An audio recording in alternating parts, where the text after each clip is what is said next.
a part will wear out here and there, but it's so infrequently and they're so inexpensive to fix and so easy to fix that they run for decades. There's companies that use the same trike literally 40, 50 years, you know? So, and they're built to handle that. They're not disposable trikes. Like, you go online, you can get a disposable $400, $500 trike, and it'll run for a little while, but it's not going to last forever. There's no way. Even my recreational trikes won't last forever. They're not built like this.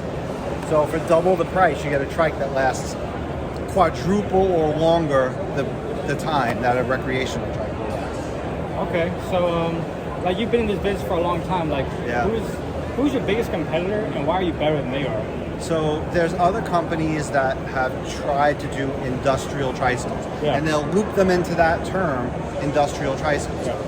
To me, it's nonsense because they'll take a Chinese trike, paint it yellow, put some kind of industrial name on it, and call it an industrial trike. But if you painted it yellow, that doesn't make it an industrial trike. What backs up the fact that it's industrial? Using the same size axle as a recreational, same spokes, same chain, same frame tubing. Why is it industrial? Because you put a basket on the back and painted it yellow? That's not an industrial trike. This trike is made as an industrial trike. It's not a bicycle converted to a tricycle. And that's what a lot of companies do. They'll take a bicycle frame and bolt a rear to it and call it industrial. I have trikes like that too, but I don't call them industrial. Once you have a two-piece frame, it's not industrial.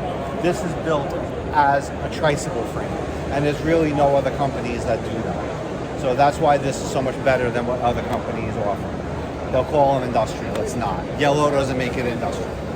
Yeah, okay. So, like, I think you already talked about this, but just to clarify, like, what, like, the biggest mistakes that people make in your field that, like, you don't make?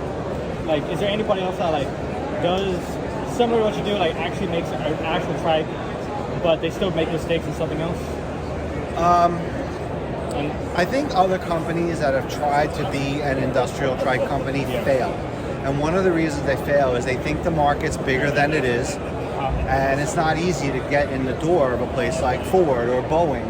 And if you're Boeing or General Motors and you have 100 trikes riding around, why would you bring in another brand that's not as good? And now the parts aren't interchangeable between the fleet of trikes you have. So some companies will try to get into this, say, oh, look at Worksman, they don't have any real competition, let's go compete against them. But the companies don't want to change, they're happy with what they have. Then you'll get a big company that will say, oh, look at that